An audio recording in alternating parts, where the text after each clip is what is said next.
Hello to you, my fellow Gooners, and welcome to Arsenal TV. This is my preview for Southampton versus Arsenal at St Mary's Stadium at 6 p.m. UK time, and this game will be broadcasted on Sky Sports. What do we know about Southampton? Well, Southampton are currently sitting 14th on the Premier League table with 11 wins, 4 draws and 15 losses, and they are currently on 37 points. Now, Southampton, last time out in the Premier League, they picked up a 3-0 win against Norwich away from home at Carrow Road, and it was quite comfortable for them. So after that win against Norwich, it's only 10 points that are separating Southampton from the relegation fighters West Ham United and Bournemouth. Southampton this season, they will be expecting to remain in the Premier League next season.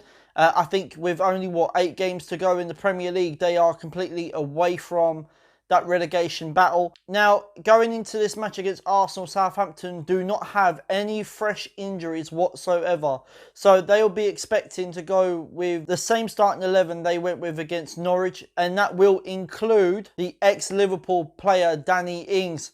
Now, Danny Ings has scored 16 goals in his last 30 Premier League appearances for Southampton, and that is his best record in any season. Now, Southampton's last 5 Premier League games, they have picked up 3 points out of a possible 15, and with that tally, you can understand why that they are in the relegation battle. Now, Southampton is a type of team that has a very, very strong defence, but a very weak attack. So, against Arsenal, they will be looking favourites, so let's put it that way. And they will want to get another 3 points to keep even more clear away from that relegation drop. Now, what do we know about Arsenal? Well, as we know, last time out in the Premier League, Arsenal lost 2-1 against Brighton away from home. And to me, that result for Arsenal was unacceptable. It's the way we lost the game. It's like as if that we gifted Brighton the goals. Another thing what happened during that game was our #1 goalkeeper, Bernd Leno, who's been one of our best goalkeepers all season, picked up an injury, and he's going to be out between 4 to 6 weeks. So his injury is not as bad as everyone feared it was. But that has completely ruled him out for the rest of the season. Now, in that game against Brighton, and there has been other games as well, that our defence is very, very shaky. And because of the way our defence is right now, Danny Ings for Southampton will be looking to exploit that and to add more goals to his tally, definitely. So Arsenal is there to get at. So in terms of the way Arsenal have gone at the moment, I think it's very clear that we can all forget about Champions League, and I think we can forget about Europa League as well. Now, the only way that Arsenal can get into Europa League football is by winning the FA Cup. Now, to be honest, I don't want to win the FA Cup, and it's not because that I don't want Arsenal to win a trophy.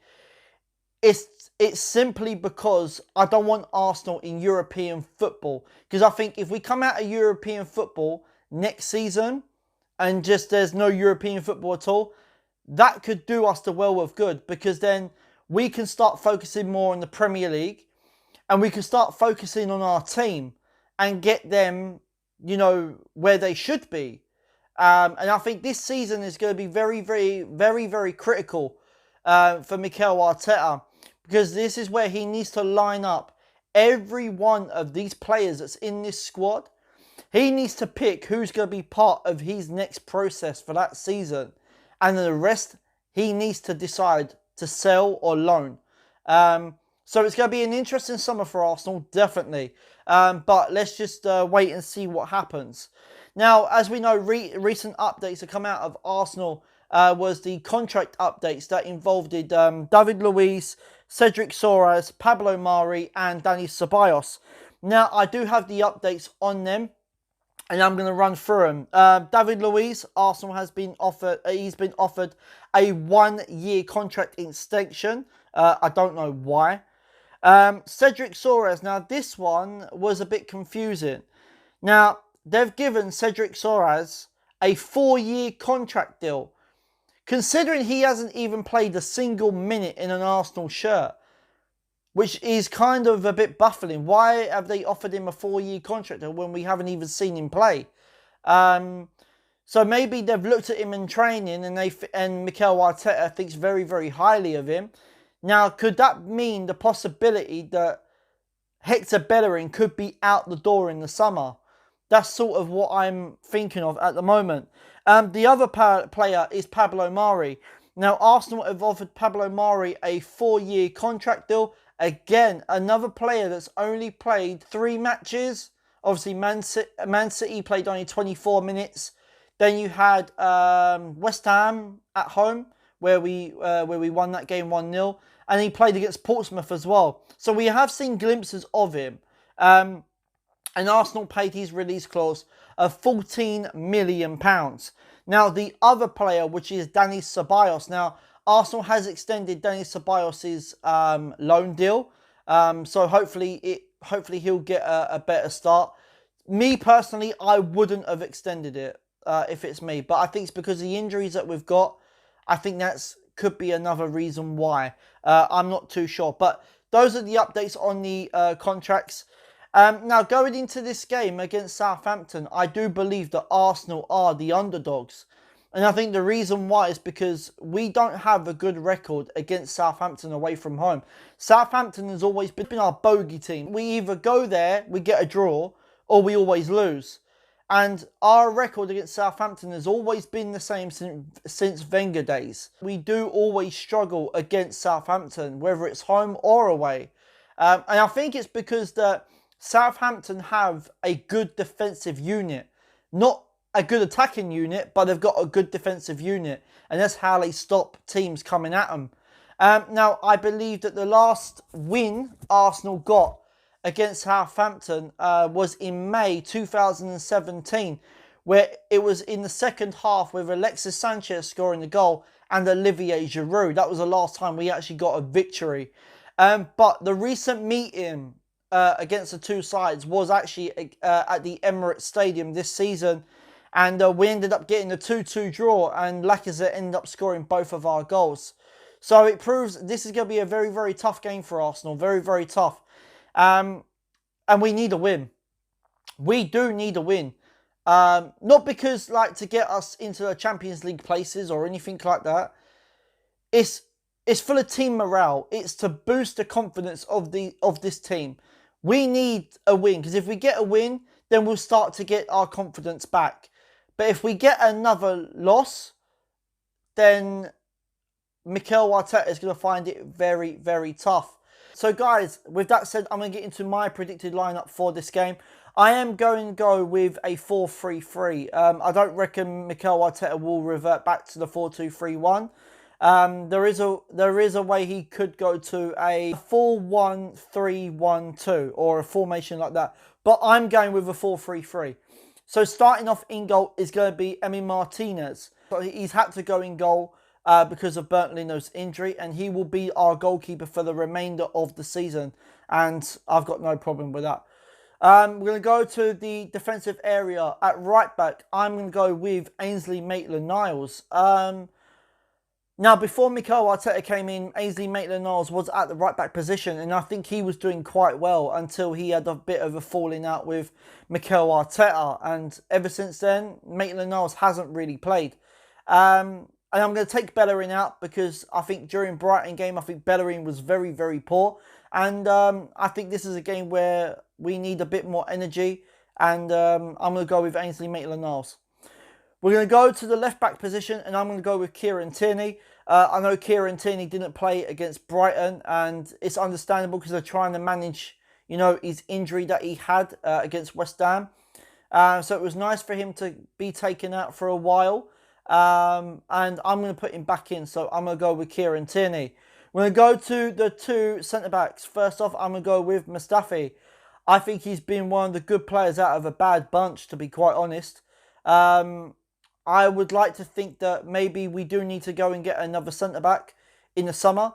But at the moment, he's doing the job. And Mustafi, he needs to be switched on. Because against Brighton, soon as he switched off, that was it. We conceded the goal. So he needs to switch on. So I'm going to go with Mustafi. Playing alongside him, I'm going to go with Socrates. He's back in full training, so he should be ready for selection after he had a bit of an injury. But I would like to see Socrates play. I don't want Holding in there. I really don't, because I think Holding's time is up at Arsenal. And I would rather go with Socrates. And we need a bit of experience, so I'm going to go with Socrates. We're going to go to the 2 midfield pivot. First off, I am going to go with Granit Xhaka. As I mentioned, Granit Xhaka is back. And we did sort of miss him in the Man City game a little bit after a while, and the Brighton game. The way he can switch up the play and everything else. But that's what I'm going to go with, Granit Xhaka. Playing alongside him, I'm going to go with Joe Willock. I think Joe Willock would be ideal for this game because of his enthusiasm, his injury, where he can drift left. He can drift more centre as well. But what I'll be looking for in Joe Willock is his end product. And that's what I'm going to go with, Joe Willock. We're going to go to that number 10 role. I'm going to go with Mesut Ozil. Now, I don't care what anybody says about Mesut Ozil, but for me, I think that against Brighton, against Man City, we did miss Mesut Ozil for the creative ability. I think that's what we missed. That we just missed that creative touch. And without Mesut Ozil in the side, I don't know where that creativity is going to come in. I guess you can bring in the likes of Saka in that position or Dani Ceballos. But Ceballos hasn't been that great. But I'm going to go with Mesut Ozil. We're going to go to the 3 in front. Out on the right, I'm going to go with Nicolas Pepe. What I would like to see is I would like to see Nicolas Pepe more in that final third, near the defence. Because I think if you look at the goal he scored against Brighton, the way he can cut in and shoot it with his left foot, that's critical. We need that. And I think we don't really want to give the ball to Pepe and give him the ball to the halfway line, and then we expect him to be like Lionel Messi and go and attack the defence. No, we don't want that. What we need is for him to get more closer to that final third, into that 12-yard box. That's what we need. And I think we need to start playing to that strength. So I'm going to go with Nicolas Pepe. Playing out on that left wing, I'm going to go with Saka. I think Saka's been one of our most improved players, and I think he's been the bright star in our team. He was my man of the match against Brighton. I think he's the only one that sort of can put his head up high during that game. And he's another player that can also drift in centrally as well. And he's good out on the wing as well. So I'm going to go with Saka. Playing as the main striker, the lead in the line, I'm going to go with Pierre-Emerick Aubameyang. Not a great game against Brighton, was it? I think that, he got a goal offside, and I'm glad he carried on just in case if it weren't offside. Aubameyang is still trying to get his 50th Premier League goal, and if he does get it, it'll be quicker than Thierry Henry. I don't know, the way he looks at the moment, it looks like he doesn't want to be at Arsenal at the moment, the way he's looking, but I really want Arsenal to sort out his contract. So really, instead of giving the contract extension to David Luiz, should have put it towards Abba's contract. So I'm going to go with Pierre-Emerick Aubameyang. So guys, there you have it. That's been my preview. That's been my predicted lineup. Let me know in the comments box as always. Do you agree or do you disagree? What you keep, what you would change there. Let me know of your predicted score. I'm not confident about this game. I've got no confidence going into this game whatsoever. So I'm actually going to go with a Southampton 2-1. Guys, if you're new around here, you know what to do. Smash that subscribe button and make sure you are smashing a like on this video. Guys, until my players' ratings after the game, I will see you lot soon. I am out of here.